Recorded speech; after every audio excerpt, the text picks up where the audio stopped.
Sahabat-sahabat terkasih di dalam Yesus Kristus Tuhan kita. Shalom, selamat tahun baru. Sebelum kita mendengarkan sabdanya, marilah kita berdoa. Damai sejahtera yang melampaui segala akal, yang datangnya daripada Kristus Yesus Tuhan kita, kiranya menyertai hati, pikiran, perasaan, dan seluruh hidup saudara pada saat ini. Amin.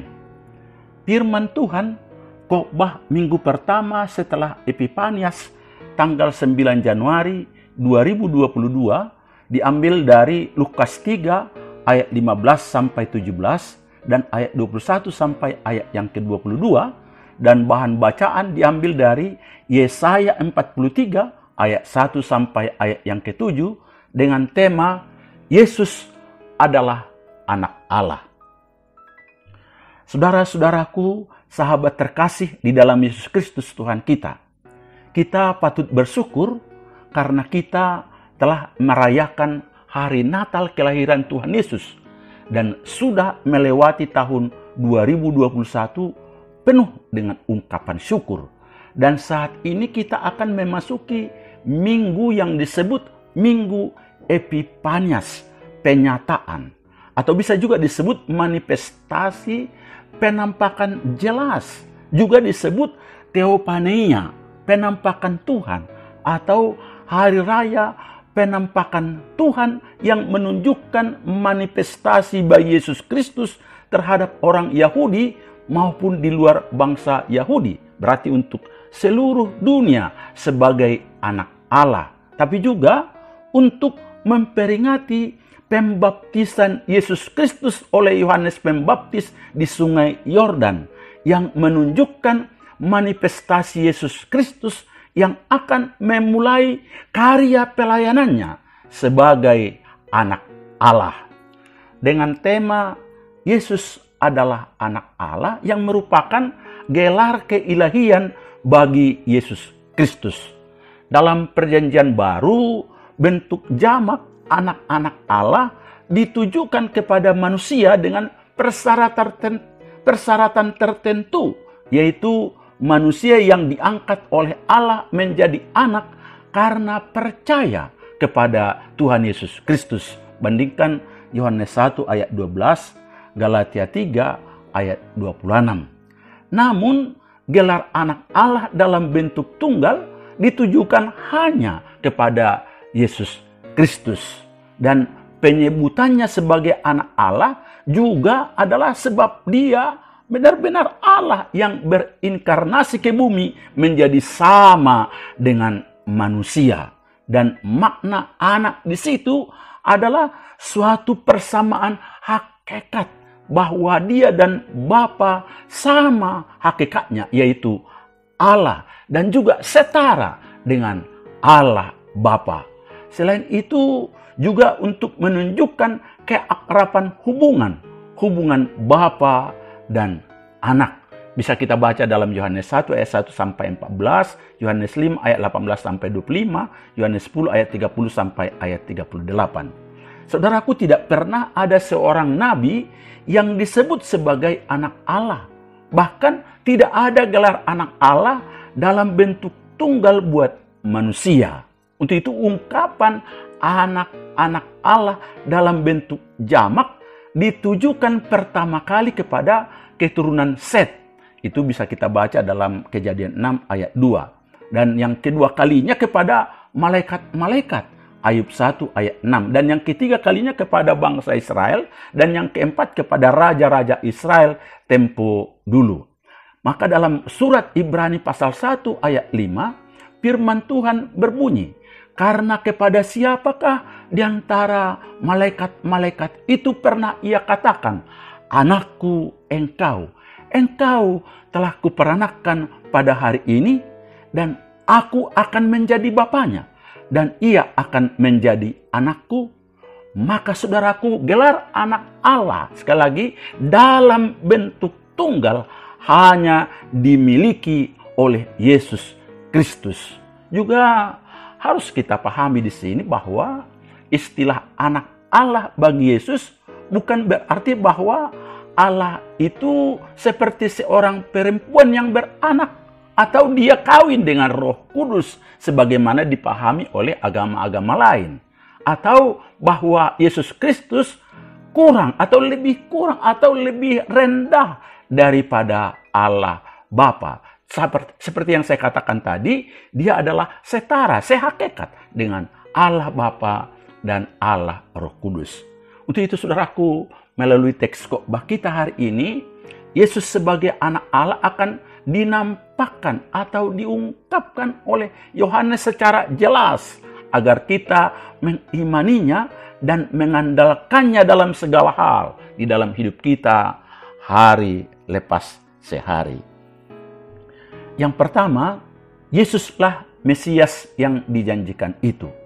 Sangat menarik saudaraku, saat orang banyak begitu antusias berharap dan menyanjung bahwa Yohanes adalah Mesias yang dijanjikan itu, justru dengan rendah hati dia menolak sanjungan itu. Bahkan dia justru memproklamirkan dan mengarahkan kita kepada Yesus sebagai Mesias yang dijanjikan itu. Ada 3 perbedaan dirinya dengan Yesus diungkapkan Yohanes Pembaptis di sini. Yang pertama, Mesias lebih berkuasa daripadanya, ayat yang ke-16. Ini menunjukkan perbedaan status. Yohanes Pembaptis hanyalah nabi, dan ini ditegaskan oleh Yesus sendiri kelak dalam Lukas 7 ayat 26. Justru Mesias atau Yesus ialah Allah yang berinkarnasi. Makanya Yohanes berkata, membuka tali kasutnya pun dia tidak layak. Yang kedua, Yohanes hanya membaptis dengan air, lambang pertobatan atau baptisan pertobatan. Tetapi Yesus, Mesias itu akan membaptis dengan Roh Kudus dan api. Artinya, ini menunjuk kepada hari Pentakosta, hari ke-50 saat turunnya Roh Kudus kepada para murid dan kepada banyak orang di dunia ini. Kita tahu sejak saat itu, baik para murid, orang-orang percaya, hamba-hamba Tuhan, para misionaris, dengan berani memberitakan Injil Yesus Kristus ke seluruh dunia. Dan oleh Roh Kudus yang bekerja dalam hati manusia, melahirkan iman yang menyelamatkan. Dan kita tahu, sejak saat itu juga, setelah kita mengenal dan mengetahui tentang Yesus, dan juga mengerti tentang Yesus bagi kita, telah ada pilihan menerima Yesus atau menolaknya. Jika kita menerimanya dan mengimani Yesus, maka kita selamat. Tetapi sebaliknya, jika menolak dan tidak menerimanya, kita dihukum kena murka Allah. Dan yang ketiga saudaraku, Yohanes Pembaptis datang untuk menegur dosa agar mereka bertobat. Tetapi Yesus tidak hanya menegur orang, tetapi juga sanggup mengampuni dosa dan menyelamatkan, dan juga sekaligus menampi dan menghukum orang yang tidak bertobat. Ayat 17. Saudara-saudara, sahabat terkasih di dalam Yesus Kristus Tuhan kita, sekarang ini oleh berbagai media telah banyak menyaksikan dan memberitakan yang begitu jelas tentang Yesus. Untuk itu tidak ada alasan lagi bagi kita untuk berdalih. Mesias Yesus Kristus sudah nyata. Pengampunan dosa telah tersedia. Untuk itu bertobatlah. Mohon pengampunan dosa dari Tuhan Yesus. Jika tidak saudaraku, alat penampi dan penghakiman telah tersedia bagi kita.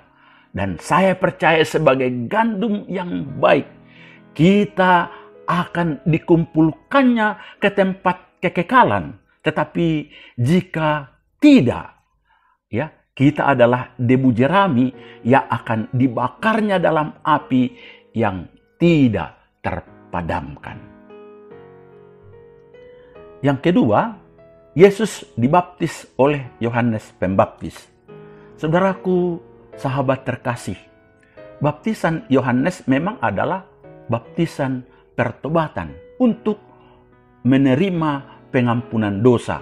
Bandingkan Kisah Rasul 19 ayat 4 dan Lukas 3 ayat 3. Dan karena itu, semua yang dibaptis pasti mengaku dosanya. Matius 3 ayat 6. Tetapi Yesus di sini berbeda, saudaraku. Ia tidak mengaku dosa pada saat dibaptis karena memang ia tidak berdosa. Tetapi indahnya saudara perhatikan di sini, ketika seluruh orang banyak itu telah dibaptis, firman Tuhan katakan, Yesus juga dibaptis, ayat 21. Ini menunjukkan kerendahan hati Tuhan Yesus dan penyamaan dirinya, serta solidaritasnya, dan juga di mana dia menggolongkan dirinya sebagai orang berdosa. Dan sebagai bukti bahwa Yesus benar menjadi manusia seperti kita, tetapi ia tidak berbuat dosa. Dengan cara itulah, saudaraku, dia datang menebus umat manusia berdosa. Bandingkan Ibrani 4 ayat 15. Untuk itu, saudaraku, baptisan kudus dengan iman. Kita yakini bahwa kita telah layak menerima keampunan dosa, termasuk dosa warisan kita. Dan di sana kita mendapatkan apa? Kelahiran kembali, kelepasan dari kuasa maut dan dari kuasa iblis, dan memperoleh kehidupan yang kekal. Dan melalui baptisan itu jugalah kita orang percaya dipersatukan ke dalam kematian dan kebangkitan Tuhan Yesus, serta menerima kuasa Roh Kudus. Yang ketiga, saudaraku, proklamasi Yesus Kristus sebagai Mesias. Dalam peristiwa pembaptisan Yesus di Sungai Yordan, Markus mencatat pada saat Yesus keluar dari air, ia melihat langit terkoyak. Markus 1 ayat 10. Dalam Lukas menyebut ketika Yesus juga dibaptis dan sedang berdoa, terbukalah langit.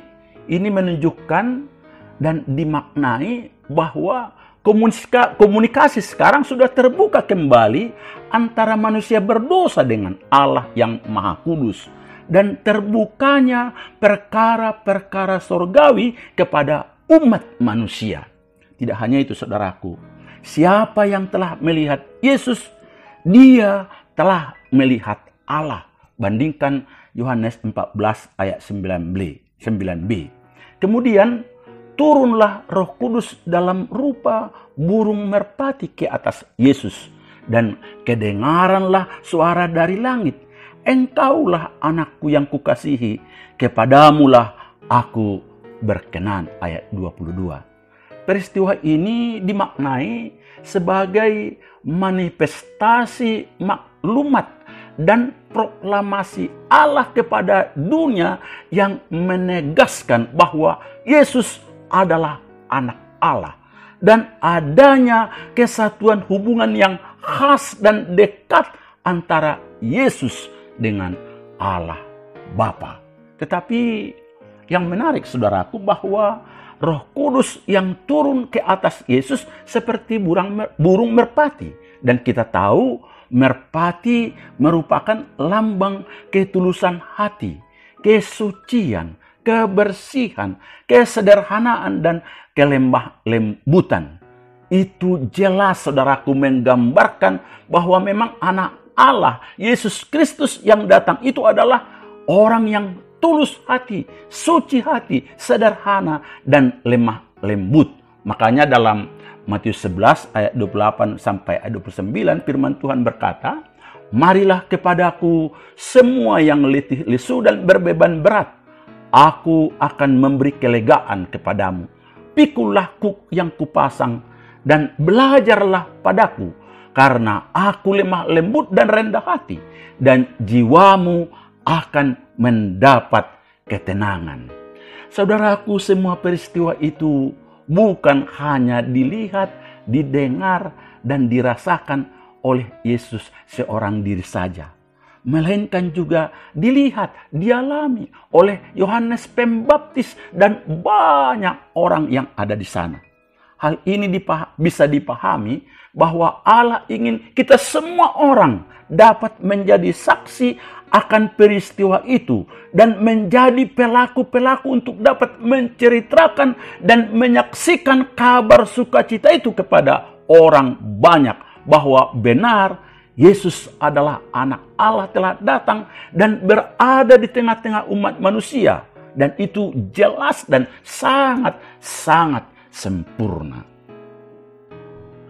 Saudara-saudaraku, sahabat terkasih di dalam Yesus Kristus Tuhan kita, kita telah memasuki Minggu Epifanias, penyataan dan penampakan Tuhan Allah atas Yesus Kristus sebagai anak Allah.